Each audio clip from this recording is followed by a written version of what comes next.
Desde finales del siglo XIV a mediados del siglo XIX, gran parte del mundo sufrió lo que se conoce como pequeña glaciación. Pero en ese espacio de tiempo hubo tres picos de bajada de temperatura en la Tierra extremadamente duros, todos precedidos por un calentamiento global.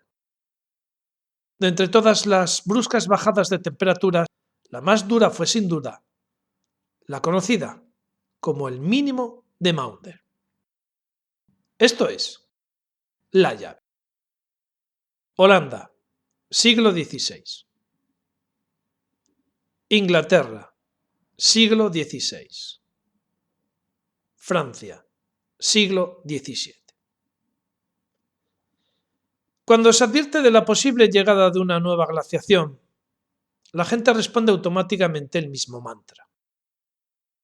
¿Cómo es posible que hablemos de la llegada de una glaciación si hemos tenido uno de los veranos más secos y cálidos de la historia?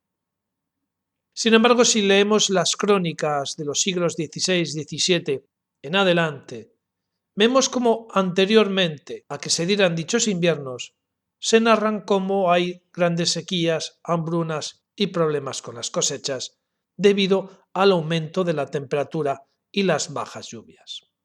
El fenómeno de veranos cálidos y secos antes de una glaciación es constante a lo largo de la historia.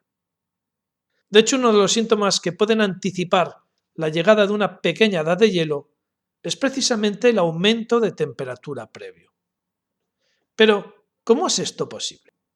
Podríamos hablar de la fijación en los anillos de los árboles, del carbono 14, del aumento de CO2, etcétera, etcétera, pero creo que sería entrar en términos muy científicos, así que vamos a utilizar el sentido común.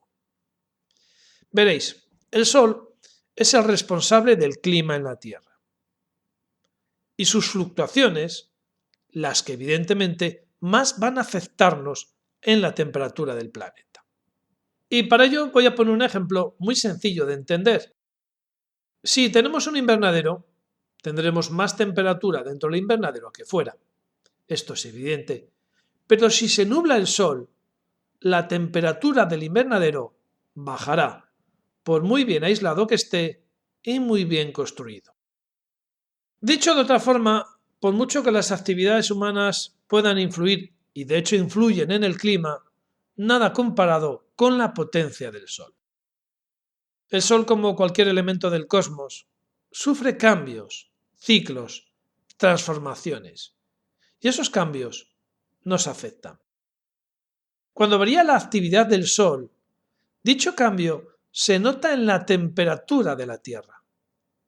Más intensidad en la actividad del Sol, más calor en la Tierra, menos actividad, lógicamente menos temperatura. De la misma forma que antes de morir una estrella se expande y se convierte en gigante roja para luego menguar y desaparecer, el Sol, en cierta forma, antes de bajar su intensidad, la eleva temporalmente.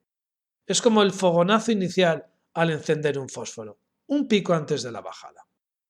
Por eso antes de cualquier pequeña glaciación aparece un aumento de temperatura.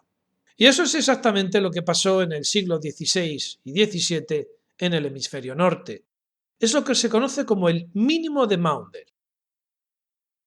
El mínimo de Maunder es un periodo de tiempo situado entre los siglos XVI y XVII en el que se dieron las temperaturas más bajas de la historia, con unos inviernos extremadamente duros, llegándose a congelar ríos como el Támesis o lagos en países por debajo del nivel del mar, como el caso de Holanda.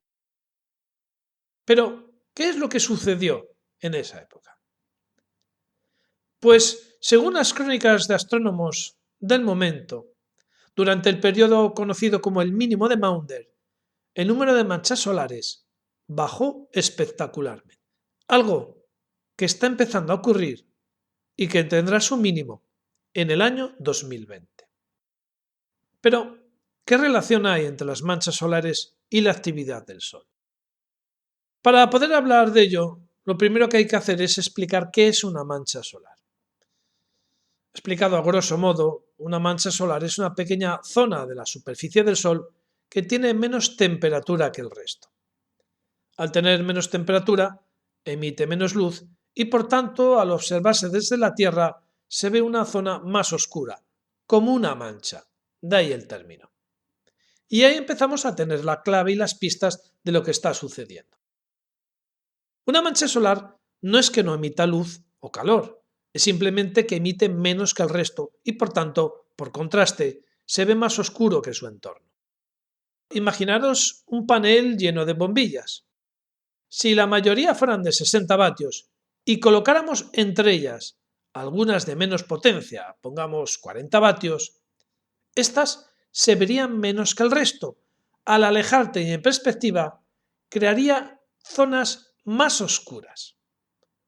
Zonas más oscuras a pesar de ser bombillas que iluminan. Pero ¿qué pasaría si empezáramos a bajar la potencia de las bombillas más luminosas? Pues entonces las zonas de oscuridad creadas por las bombillas de menos potencia empezarían a desaparecer. Es decir, una bajada de actividad del Sol evitaría el contraste tan grande de temperaturas que crean las manchas solares. A menos manchas solares, menos intensidad del Sol. Y eso es lo que está pasando. Es como si nuestra estrella, nuestro Sol, fuera un gran panel lleno de bombillas donde de repente unas se encienden, otras se apagan, otras suben de intensidad, otras bajan. Y es que últimamente parece que desaparecen las manchas solares, luego aparece una gigante del tamaño de la Tierra. Hay unas fluctuaciones en las últimas décadas bastante grandes. Esto está ocasionando inviernos duros, veranos muy cálidos, perturbaciones magnéticas, incluso fenómenos sismológicos. Lo que sí sabemos es que tras estos extraños movimientos con las manchas solares va decreciendo el número de estas, hasta llegar a un mínimo de ellas similar al del mínimo de Maunder. Cuando esto ocurra de aquí a un par de años, es posible que tengamos otra pequeña edad de hielo. Son muchas las preguntas que necesitan respuesta y estas o bien no se obtienen o no son ocultadas. Lo que está claro es que tras los chemtrails, las fumigaciones de bario en los cielos, las repentinas sequías y el monotema del cambio climático, se esconde una verdad incómoda que parece ser solo conocen unos pocos.